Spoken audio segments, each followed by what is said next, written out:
All right, welcome back, Berg Boy listeners, to episode 37. My name is Mike Lennon. I'm with Matt Lennon, Jeremy Greenwood. We have Chris Rosholt that's going to be joining us a little late. He had a little soccer practice with his son Cash this afternoon. So, um, before we get into the mess that happened in Jacksonville, Florida this afternoon, we'd like to give a big shout out to this episode's sponsor, which is Two T's Golf Apparel. Two T's Golf Apparel. It's founded by two friends from Reedsburg, Wisconsin. Two T's is a lifestyle golf leisure brand focused on delivering comfort and practicality to the everyday golfer. Um, they believe having a good time doesn't stop when you leave the course. That is why they have created a brand that fits any setting or environment you may end up in. Big shout out to Nick Knuth and Cortland Maxfield. I believe all. I know I got two hats coming.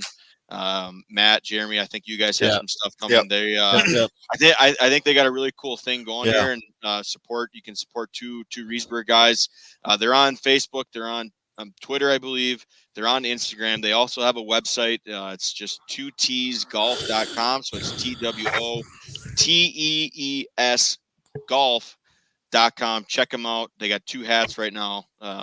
So shout out to Two T's Golf. Thanks for sponsoring this week. So for sure. All right. Let's we're gonna skip away. We're gonna skip away from what we did this weekend.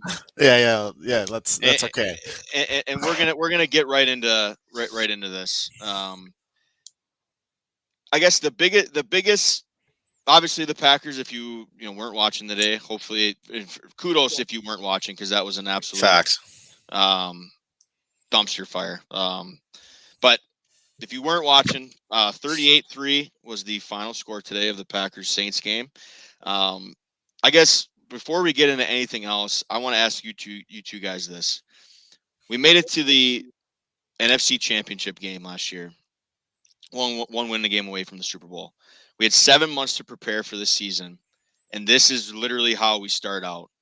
I guess your guys' both initial thoughts of everything so far today that happened? My first my first thought is, and I mentioned it already, is that Jameis Winston played really well. Yeah, I mean, he looked really well. He was running. Our defense wasn't getting much pressure on him at all. Their line played phenomenal. Gave him a ton of time for his throws, and he's got decent enough legs where he can run. And he's young enough. He played really well. Nobody for me, nobody stood out. Nobody. No, not one person. Take that back. Our punter. He played pretty well. Yeah, he actually played pretty well. Okay, so our punter played really well. Gary had some nice plays. Stokes had a nice play or two, getting his feet wet type deal. There was nothing. I mean, nobody was. It seemed like we didn't even want to be there. Yeah, it honestly looked. At least my takeaway from it, it looked like we literally were running Mike McCarthy's offense, and Pettin was back at the defensive coordinator. Like everything just looked so stagnant and slow. Like what happened to LaFleur's offense, where guys are in motion, guys jet sweeps and doing all this motion stuff, and I think even he came in after for his press conference and said that he kind of got away from his plan of making sure to run the ball, but that defense, I mean, you got to give credit to that Saints defense. I mean, when you looked at it, no one was open. Our wide receivers could not get open. And even Rodgers said at the end of the game, our offensive line actually protected him fairly well. Yeah, I'd agree with that. But, just there was nobody open, nowhere to go. I guess my biggest thing is, which I know the pros and cons to it either way, but if we have so many new guys, so many new offensive linemen, why is Rodgers and company not playing at least one preseason game? But then I see it where exactly. I mean, Tom Brady played 2 games, and if he's playing I guess there's no excuse for anybody else. I think that's a legitimate question, though. Yeah. Like, why not get these guys some reps, familiarity with each other? Exactly. Just Well, you could be the same thing. Like granted, yes, the Bills lost today, but if you go back to when we played the Bills, They were playing all their starters. they had all of our They had all of their starters in against us, against our third and fourth team guys. But so I just have a couple other notes here. So I was writing notes in the fourth quarter. I was just getting so pissed. I'm like, man, what are we going to talk about today? So I just want to share these with you guys quickly, and we can maybe dive into a couple of these. But I'll just read them off here. Hope the offseason drama was worth it for Mr. Rogers. I admit that I am wrong about Kevin King. He played awful today. Absolutely. He finally says it. I'm wrong. Kevin King is not good at football. No. We waited 7 months for that. Still the same old defense again this year that we have. Our D coordinator, Joe Barry, who apparently we were supposed to get this big enthusiasm, blah, blah, blah. Where was that today? Jameis Winston beat us. Mr. Rogers should have spent more time at practice than in Honolulu.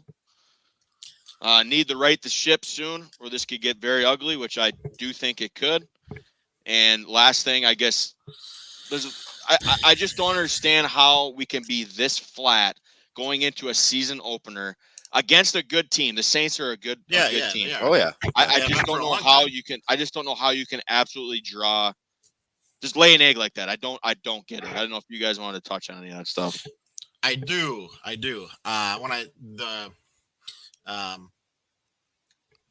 Just seeing Dean just mentioned you should play it. Yeah, I mean, I think we all agree that they should have played more. But when you think about all that Rodgers stuff, right? And it's going to be easy for anybody to be like, all that stuff, it affected today, right? It affected whatever you want to call it, but just like he really didn't look himself. No. I mean, that second interception, what? That was like a punt. Even the first one. How many times last year does he just throw that away? Yeah. Except he's under pressure and he's trying to make this impossible throw. So what are you doing throwing in a double coverage out of your own end zone, 40 yards down the field? But I think there's something to be said about, okay, it is easy to say to put it all on Rodgers, and it clearly isn't because we gave up 38 points. 38 points. We were never in the game. We never looked like we were in the game. Devontae, where was he? Where was Aaron Jones? Like, you know what I'm saying? So, like, I don't think I'd put it on Rodgers. He didn't look the greatest. I bet you he'd tell you he didn't play the greatest. But I don't know. I just think there's something to be said of like, okay, well, is there a correlation with all this stuff in the offseason? Maybe this is good. Maybe this blow up right away and get this over with. I don't know. You know how some teams are. Yeah, but here's the thing. So we're going up against the Lions next week, who they fought to they were down and out, and they fought to the very end. They put up 32 points against a very good 49ers defense. Yeah. I mean, their defense is better than ours. You know? Yeah. I'll just real quick here.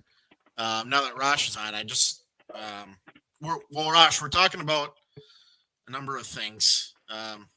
Give us a thumbs up if you can hear us all right. Okay.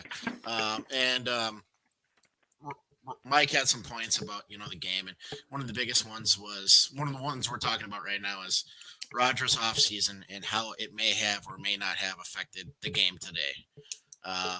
And kind of thinking about, okay, well, all this blew up pretty early, and for some teams, kind of like you, Rosh, you mentioned the other day that your team took a tough loss. It was a lot closer than probably the Packer game, but that can wake you up sometimes too. That can put you in a mind frame to have you more prepared and ready moving forward. Yeah, I mean, you guys can hear me, right? Yeah. Yeah. Okay. Yeah, I mean, I'm not sure how to handle this game yet. I'm still kind of processing. But I could tell you the one thing that I noticed is it almost seemed like we were unprepared. Yeah. There wasn't any energy. And I don't know if that was a lack of Zadarius Smith not playing a whole lot because he was a little injured, and I don't know if that has to do with it because he's kind of like that spark plug on defense. Yeah, he is. Rodgers in the offense, I didn't see any excitement out of anybody on that entire team. Like the first play, Jones gets tackled in the backfield, and they all just kind of walk back to the huddle. Like there was no this is the first game of the NFL season. Like we've only been waiting, so long to kind of make up for what happened last season, and it just seemed like there was no energy. Obviously, we didn't prepare at all for the Saints compared to what they were preparing for us because it looked like our game plan, whatever that was going in, was not good. It was not good defensively and offensively. I mean, you look at last year when I know I see Matt White's on here, so he's going to love this comment. But last year, you could tell that LaFleur planned for about 9 months for the yeah. because we knew exactly how to attack him. We knew exactly what to do. I mean, they just went right down the field like 4 drives in a row to score. And this offseason, you know who your opponent is. You know what you're getting. You know the Saints defense. Like their coaching staff hasn't had any turnover really. So you know what they're going to bring to the table. And the fact that we let Jamison Winston score I don't even know what it ended up being. 38 is that what they ended up scoring? Yeah. I think. I think he threw for 5 touchdowns. 5. I'm pretty sure it was 5. And it's mind-boggling that he is a first-round draft pick. Like I get it. I knew that if anybody was going to get the most out of him, it was going to be Peyton at the Saints. But at the same time, we know his track record, and that speaks for itself. And you would think that this defensive coordinator, it's his first game. He's got a stacked roster to choose from. You would think that he would plan for Winston and the Saints. Like, what they're about. You know what they do. And it just seemed like if you're going to make a statement as the new DC, what's better than week 1 against a quarterback who's known to turn the ball over, an offense that has one weapon, and that's it. The other dudes are all unproven. You know where to attack them, right? Put pressure on Winston to throw the ball downfield, get interceptions, take Kamara out of the game. And that's not what happened. And it just it's just kind of frustrating. And offensively, I mean, I don't care if we play the 1985 Bears defense. Aaron Rodgers, with his weapons, with his running game, with his offensive coordinator, with his experience, how the hell do you only score 3 points? And the only thing I can say moving forward is hopefully, like, Jay Green alluded to, like we kind of did, we needed that loss 2 weeks ago, I think, to bring us back down to earth. We had 2 very successful years. We're preseason ranked 5. Our kids were, our crap don't stink type attitude. And I think it was a humbling experience, and I think it was beneficial for us to lose that game as bad as it sounds. And sure enough, we turn around, we rebound, and we have a great game. And we pick up a big win this last Thursday.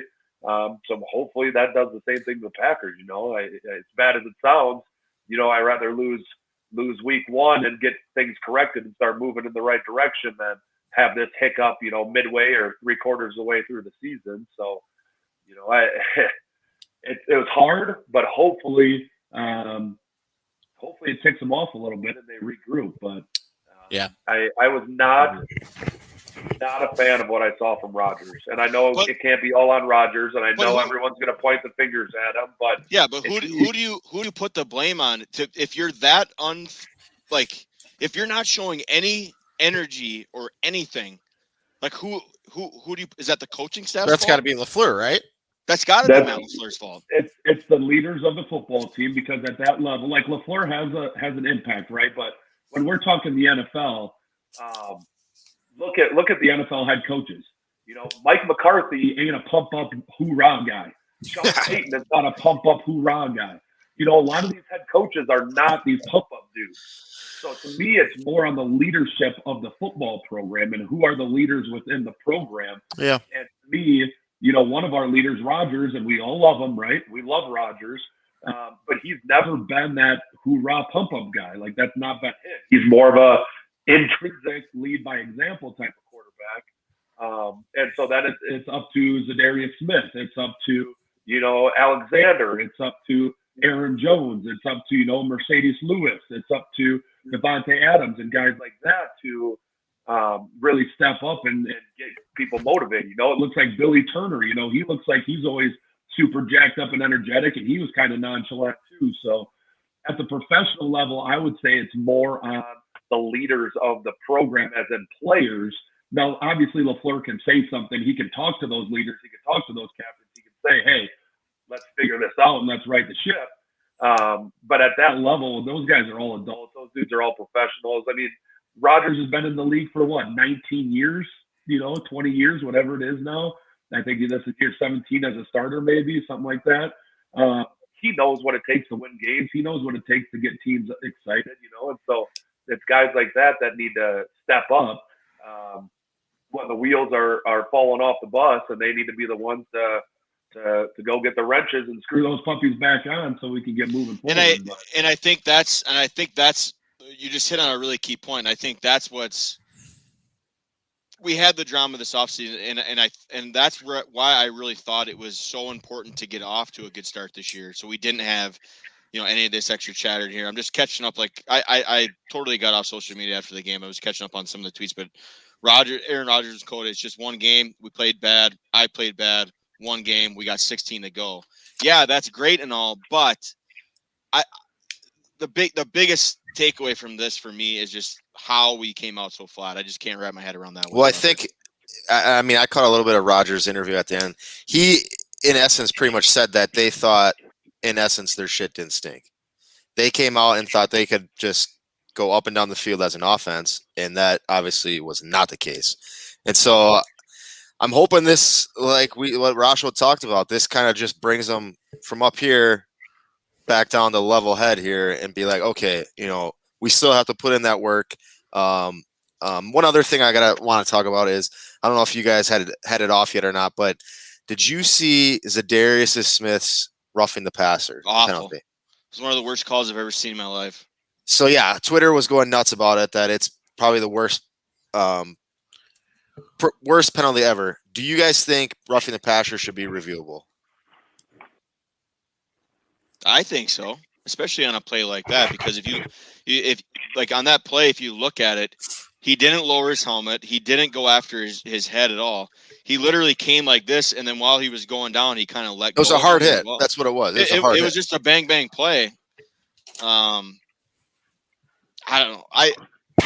I just don't know how you can mess that call up. Like the biggest thing for me with the NFL, it's like, and Rosh, you're a D coordinator, and I'm sure you're kind of seeing maybe even the same thing at the high school level right now as well. But I just feel like any big hit now, it's a penalty. Oh yeah, exactly. Yeah, it doesn't even matter. Like if you see a kid just absolutely clean, you know, hammer somebody, it's a penalty. Yep. Don't even get me started on the direction of football at both the high school, collegiate, and the NFL level. It ain't good. And we got in our first game of the year, my safety came flying down on a post route, lit the kid up. The kid is 6'6", okay, 6'6" wide receiver. My safety's probably 6 foot. Hits him square in the chest, shoulder to chest. They throw it. Okay. They said it was a 15-yard penalty. You know, we watched it on film. It was as clean of a hit as you can get. He wasn't defenseless. Like it was just clean. And actually, it's the first time it's ever happened. But the ref actually emailed us and apologized and said he got the call wrong. Yeah. Wow. But that's just, you see it in college, right, with the targeting rules and stuff now. You know, and then they go in super slow mo. But here's the deal that everyone forgets is you're tackling a ball carrier. Okay. Ball carriers are extremely unpredictable. Is the ball carrier going to duck his head to just get extra yards? Is the ball carrier going to juke? Is the ball carrier going to are they going to try to truck stick him, you know, lower the shoulder and get extra yards? You have no clue what they're going to do. So as a defender, you're going in to make a tackle, and now the offensive player gets low enough, helmet to helmet. Oh, now they kick out the defensive player from the game. And so that part's just frustrating. The roughing the passer stuff, like you can't touch their head. You can't land on top of them when you tackle them, which, like, to me, it's like, are you kidding me? Like, you're in a contact sport where you're wearing pads and you have to tackle someone, but then fall to the side of them. It's just ridiculous, And now you can't tackle a quarterback low, like you can't tackle him below the knee, And it's just, I get player safety is important. Don't get me wrong, but we're also taking away the game. You know what I'm saying? Like, and you have that's all part of it. And the game is played so damn fast that defensive players not only are challenged with the rule changes and all the rules that are, and the creativity of the offense, they're already behind. And now all of a sudden you put even more limitations on how they can tackle and how they can do this and how they can do that. And it just makes life even more difficult. And the pace of play, I mean, you guys know it. Jay Green, you know it too with hockey, right? The pace of play, things happen so fast that it might, look fine. And then you go to a replay and, oh, yep, your face mask barely touched that face mask up. That's targeting, And so, like, part of me wants them to be able to review roughing the passer, but then part of me doesn't because, if their tip of their face mask hits the quarterback's chin strap, who knows? The guy might get ejected, even though in real time it just looks like a normal hit. So, the advancement of technology to me is really frustrating with some of these calls. But at the same time, what I think officiating crews need to do is they need to get together instead of just one dude making the call. There should be two dudes watching that. They should come together and say, hey, what'd you see? What did I see? Okay, that's what we go with. Well, I think Dusty kind of brings up a good question here. Dusty Gazerza asks, isn't college football targeting kind of replayable? So wouldn't roughing the passer kind of be the same thing? And I think it kind of is in a sense. I think a lot of that's can be determined by if the player gets hurt too. Like obviously, if you have a face mask, if somebody gets hurt and they're laying down, it would be pretty easy to be like, okay, let's review this, make sure if there's any intent. But anyway, I wanted to bring this up quick so we don't forget. Week 1, we had our guesses last week, okay, and obviously we all got the score wrong. We all got that wrong. So we're not gonna. But I think Mike was really close if you just flipped the team. Seriously. I said like 42-10 Packers. Mike had 42-10. Matt had 34-17. Rosh had 31-24, and I had 42-30. So we're just not going to count that this week. Yeah, that was a warm up. And Mike had Cobb, nothing. Dude, so I want to bring that up real quick before we get going. Okay. When Rodgers was in, he was literally only in on like 10 plays. I was really surprised by that. Yeah. The Packers literally went, and maybe it's just because we got totally thrown off of our game plan, maybe. But I thought that was something I was really shocked by. Like the only time we really saw Cobble out was when Jordan Love came in the fourth quarter there. Tanyan didn't really do as much. MVS, not really. Jones, no. So we're gonna call that a wash too. Yeah. And I think Mike already admitted his faults with Kevin King. Yeah, Rosh. Yeah, he said he messed up. I missed it. Yeah. He finally admitted it. He finally admitted it. I'll say it again. I am declaring that Kevin King is not good at football. Yeah, that's all I'll say. Sorry. Stokes got his feet wet a little bit. He did okay. Savage. So I think we can agree that Gary probably stuck out the most out of all of them. So we'll give that to Rosh this week. Started strong too. That was good to see. So I think we'll have an episode next Sunday before the Lions, so we'll do our stuff then. But hopefully they can kind of get things squared away at practice this week, and nothing like a little home cooking, right? So exactly. last point before we move on from the Packers. I guess the thing that added to the disappointment of that game is the fact that we didn't even have to deal with the freaking stadium down there in New Orleans. No. Like, that place gets loud. That place gets cranking. We've never done well down there, at least from my knowledge. Like, that place would have been rocking in New Orleans. Game one, no restrictions for COVID, all this stuff. Instead, we're in Florida, which to me it looked like there was more Packer fans than there was. There was. Saints fans. There was. You know, there's no reason that we come out the way we did. You know, and that part was. Well, and that's really the last 2 years because we beat them there last year with no fans. With no fans, yeah. Yeah. We seem to play them every year, it seems like, but yeah. Anyway, well, before we move on, again, we got quite a few comments here as well. I appreciate everybody. If you have a comment for us, talk about the game, please just post it on our Facebook comments page. There, I want to touch on. There was one.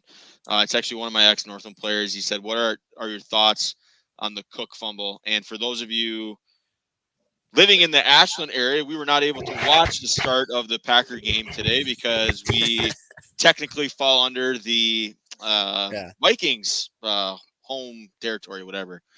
So I watched that game. I don't know if you guys got a chance to see it.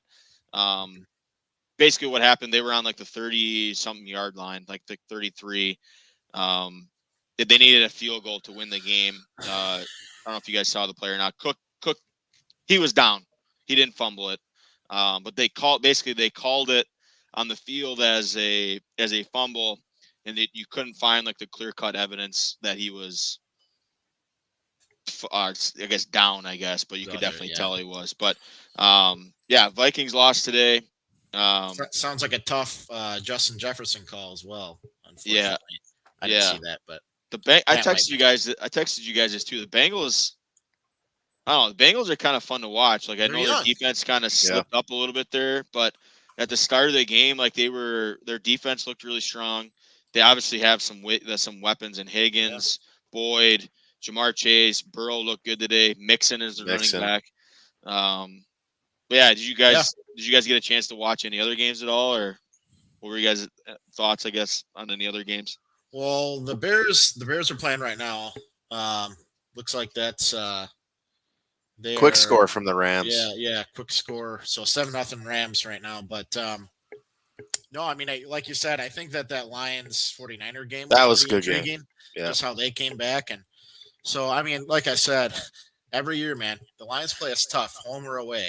I thought kind of the Cardinals whooping up on the Titans as easily as that was. I thought that was a pretty big game, or a pretty big win for them. And also, I think the Seahawks, they look pretty dominant. That NFC West is just going to be a gauntlet. Whoever comes out of that is going to be wild. The NFC North is over right now. Yeah, and probably will be in about a couple hours. Yeah. I thought I watched the majority of the Bills Steelers. Oh yeah. And for that game being in Buffalo in front of a full stadium, which they did not have at all last year, and Buffalo is hard to play in, and for the Steelers to go in with Old Man River, and their defense, man, the Bills offense has lots of weapons. They truly do, and Josh Allen, and they have Singletary, Moss, and Diggs, and that Gabriel Davis and Emmanuel Sanders.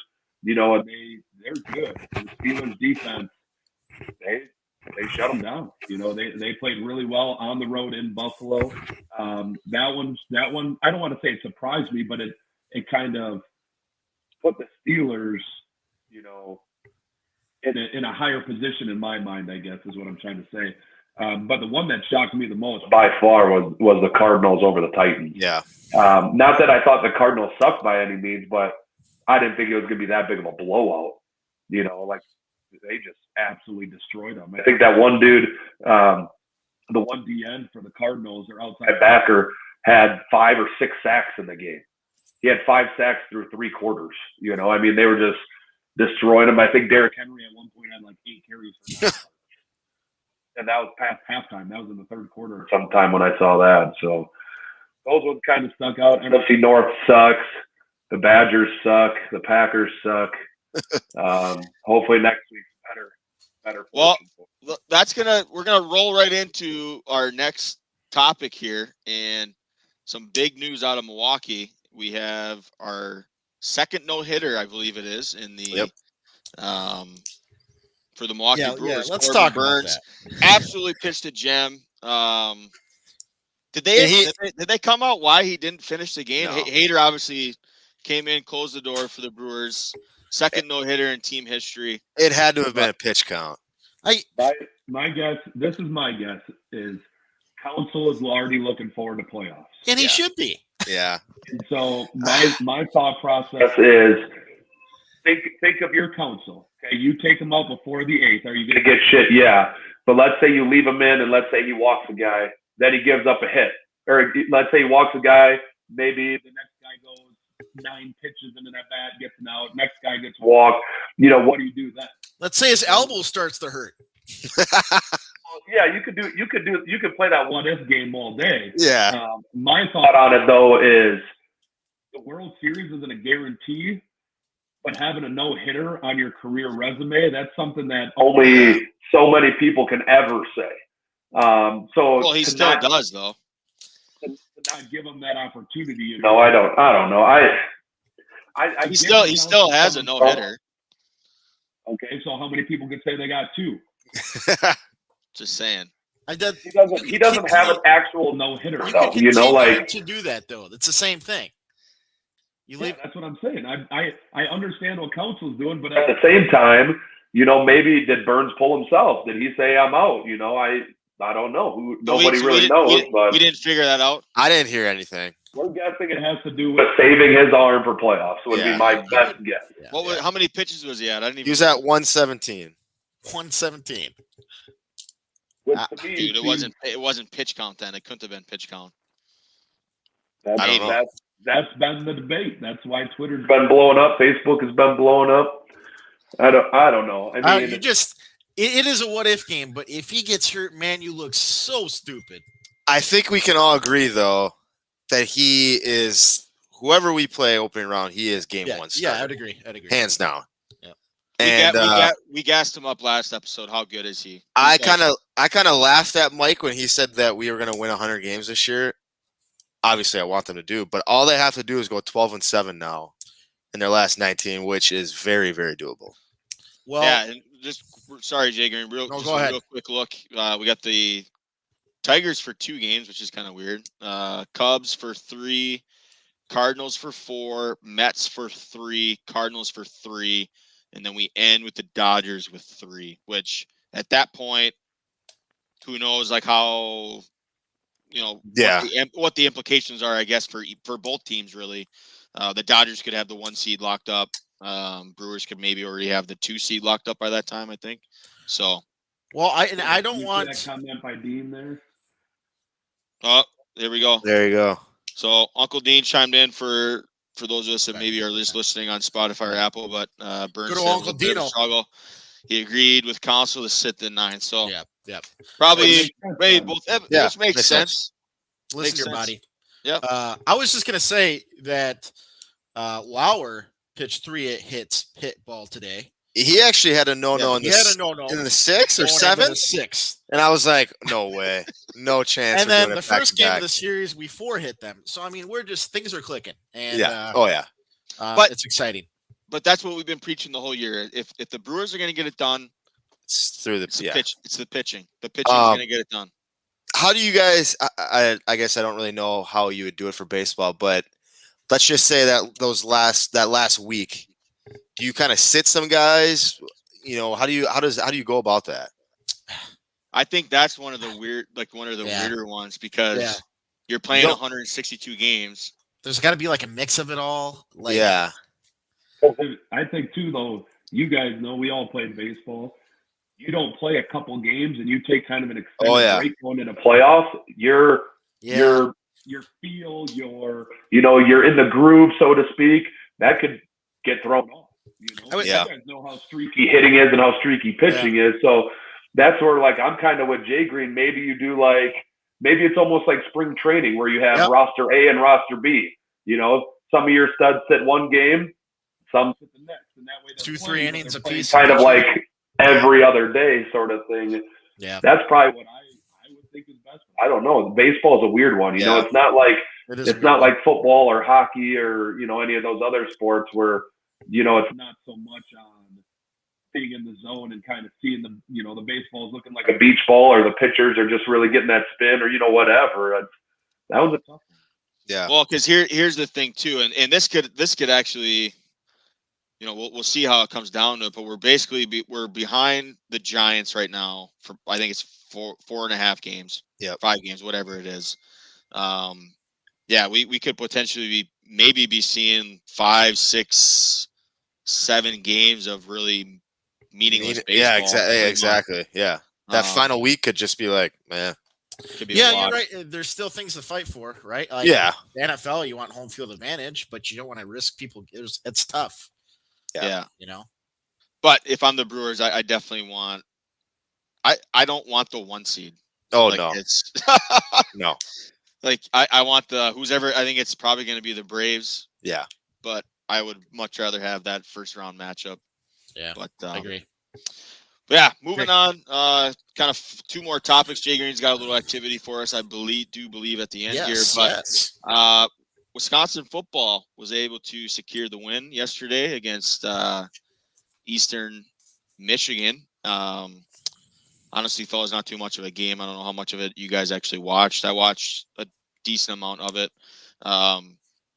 Defense looks in prime form, like they always do. Mertz running actually backs did look good. Mertz played well. I thought he played okay yesterday as well. Like, obviously, you know, Penn State to Eastern Michigan, 2 completely different caliber of defenses going at it. But I thought he did okay. Running backs looked really well. Did you guys get a chance to watch any of that? Yeah, I think if I remember correctly, I'm pretty sure every running back got touches yesterday. Braylon Allen, Chipper, he got some touches. Braylon Allen, he got his first touchdown. I don't know if you guys saw that. It was kind of circling Twitter today. That dirty play that Eastern Michigan guy did, trying to step on Braylon Allen in the end zone. Did you see the other one too, where the guy? It must have been before the game, but a guy tried eye gouging Mertz. Oh, I didn't see that. But that was the funny thing was on that one that he was stepping on Braylon Allen, the lineman just turned around and absolutely chucked him. He went like 5 yards. I was like, you know, that's good, sticking up for your teammates a little. But yeah, I mean, I don't know how much you can dissect from that game. Eastern Michigan is god awful. I think they finished last in the MAC last year. The big one obviously is in 2 weeks. Notre Dame. Well, yeah, I was going to say Notre Dame, and then we have Michigan up next. Yeah, and Notre Dame, they should have lost to Toledo. Cone actually dislocated his finger, popped it back in, and then threw the game winner, which is pretty cool. But yeah, I don't know. I thought our running backs looked good. That one dude, his last name's hard to pronounce. 20-something. That dude is Thompson. No. Yeah. That dude can fly. I think they clocked him at like 22 miles per hour on that long touchdown run. So yeah, I mean, if Mertz could play well, I don't know. We'll see. We'll see what happens. Yeah. Yeah. Dude, if I'm the head coach, I don't schedule that team again if they're going to play like that. You know, like hell no, it's not worth it. No. We're paying them $2 million, Michigan? $2 million, and they're gonna throw cheap shots all night. We'll go find somebody else. Like that's stupid. But yeah, no, I think because we have a week off here, right? So we have a week off. Big one at Soldier Field, where the game's going to be at against Notre Dame. Yeah, it's going to be and then the week after that we got the match against Big Brett Bielema and the Illinois Illini. But in Champaign, Illinois. How about the Iowa Hawkeyes ranked 5th? They had a big win yesterday. Didn't really expect those guys. I mean, they obviously always have a good defense, but didn't think they were that a top 5 program in the country. Well, and Ohio State dropped yesterday, which is insane. But yeah, that's Jay Green. We'll hand it over to you, buddy. Okay, so I got a few of them. There's been a popular demand for just the laughs that we kind of give people for the end of this. And I was thinking, okay, what are some hypothetical questions here for you guys to answer that or that would entertain the viewers? And the first one came up with was Rosh's golf scenario. And so the Rosh's golf scenario that we've talked about, well, it's probably been a month now. Rosh brought up the scenario where he thought that, or he thinks, or he brought up. Um, Yeah. I forgot Yes. about um, Ding. that go. You want to Yes. just share it, Rosh? Go ahead. Okay, I will. So I brought it up to these guys that I asked Mike what it would take to be in the senior PGA Tour, because I'm watching some of these dudes and I'm just watching, how old they are and out of shape, and how they struggle to drive the ball 220 yards. And I was just thinking to myself, Dude, well, they hit it further than 220. well, you were watching a different round than I was, because the one I watched, the dude topped out at 256. Keep going. Okay, Keep going. that's like my that's like my 8-iron, Mike. Okay, anyways, so then I brought up, okay, what if I was a teacher in Arizona where I could golf year round? I would be able to golf, like I would stop playing coaching football. I would golf after school. I would golf all summer. I would get a swing coach. I would have 32 years before I'm eligible for the senior tour. So 32 years of straight, or no, it'd be 22 years, 22 years straight of golfing. Just 22 years. I told myself, because I'm going to stay in shape, I've continued to stay in shape, that I would have a chance, not win, but a chance to compete in the senior PGA. Then these guys just laughed in my face. Hey, I didn't. I stayed silent. Oh, there's just no chance, man. Like these guys, they like. Well, and originally, Rosh, you said just for the summer, train just for the summers. Okay, He did. so, but no way, man. Like these guys, they're the best in the world. Like they do this every day. They'll take a day off here and there. They do it that's what they grew up doing it. Not only that too, but the senior tour is much smaller than the PGA Tour. So you literally have the senior tour is pretty much, it's just guys that were really good on the PGA Tour.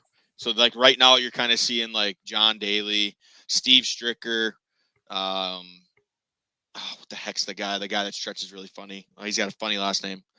Manelos or something like that. I can't remember his last name. What about Bernard. What about Big Ernie Els? Ernie Els he's doing some senior events. So like that's literally what most of the senior tour is made up with. But I will say, I would agree that Rosh, you could probably outdrive them. Like that's not. I would not take that away from you, but it's just so much more than that, Anyway, let's move on. That's funny. Here's a stupid question for you guys. So you guys, I didn't think about what kind of room. You're in a room. Just picture yourself in a room, okay? You get to pick one of these combinations to stay alive. One large bobcat. Okay, you got to fight a large bobcat. Probably let's say 5 feet. A 5-foot bobcat. You know those things that they're scary. Oh yeah. 10 super smart monkeys. Okay, so you get to pick from a 5-foot bobcat, 10 super smart monkeys, Oh boy. or 20 above average hawks. Which one do you want to fight? Which one do you think you can defeat? 20 hawks. 20 hawks. 10 super smart monkeys, not chimpanzees, monkeys, smaller ones. I don't know why I'm doing the hand. That's kind of one large bobcat, 5-foot bobcat. I think I'd taken the 20 hawks. I'm taking down monkeys all day long. They're smart. I'm just starting kicking them. I'm just gonna start kicking them. Just like little footballs. How do you have to get out of this? You have to do you have to kill these, or do you just have to get out of the room? You're talking. You got to survive like 5-10 minutes. Oh, monkeys. Bobcat. Yeah, it's gonna be monkeys for me for sure. I think I'm still going Hawks. Are you? Yeah. Okay. You know they got talons, right? I know. I just close my eyes. Haven't you ever seen Jurassic Park? Jurassic Park, that kid gets taken away from a pterodactyl. That's like 20 Hawks right there. Yeah, that's true. But they're not smart. That's true. Okay. Well, they're stuck in a room, so they got no choice. Yeah, nobody wants to take on that Bobcat, huh? No, thanks. That was kind of a stupid one. I probably could have made that a little harder. Okay. So you get 20 pitches. We're in a Major League Baseball field right now. You're 20 pitches. The big unit comes up to the mound in his prime. Randy Johnson, for those of you that Randy don't know who the Johnson. big unit is. Do you think you can make contact on one of his pitches? You get 20 pitches. Do you think you can make contact? Foul tip? We count that as contact? Or put it in play. Or put it in play? Put in play. No chance. No. Not a chance. No. Nope. 50 pitches. Yeah. I would say yes. 50 pitches, yes. I'm still going no.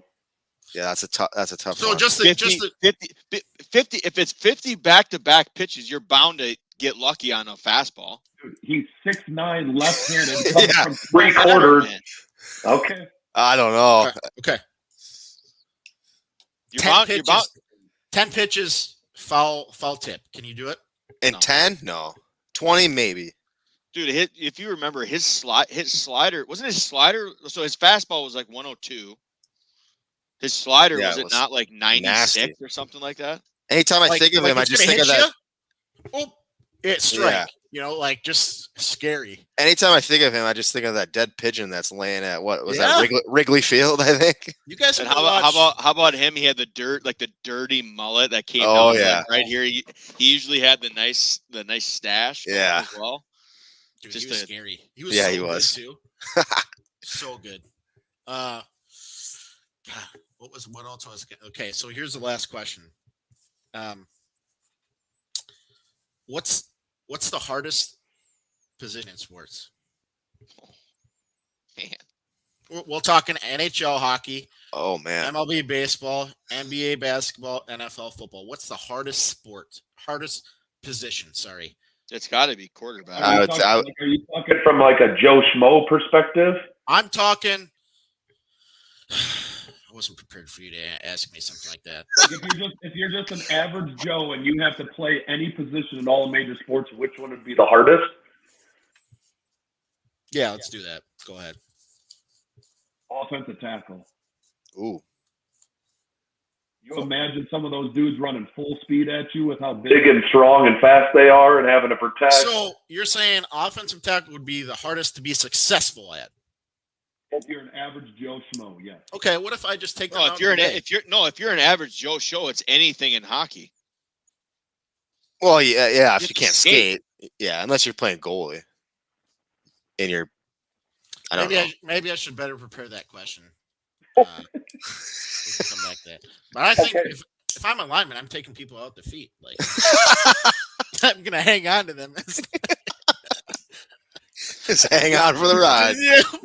You do that for Aaron Donald, and let's see how that plays out. I'm gonna be getting paid a lot of money. Yeah. But yeah, I mean that's it for now, guys. I got we'll thank 2Ts again. I appreciate this activity. What's that? Why don't we just do this activity, but we just say it based on not average Joe Schmo, but just what's the hardest one in each sport? We can do that next time. Yeah, we'll do that soon. But yeah, we'll thank 2Ts again. Some good guys out of Reedsburg, and support kind of what they're trying to do there, and they supported us, so we're going to support them. So head to their website. They have some really cool hats right now that they have out that you can get shipped right to your house. They have a black hat and a white one too that are pretty cool. And I actually did the pre-order. And I think you guys did as well. So we should be getting those. I'll be rocking those for sure for the next couple podcasts here as well. But appreciate everybody. Thanks for tuning in. We're gonna be trying to make this a weekly thing. We'll be on next Sunday again. Appreciate all the support that we've gotten from you guys thus far. Again, as always, follow us along. We're everywhere. The Berg Boys are everywhere. Facebook, Twitter, Instagram. We're on Spotify.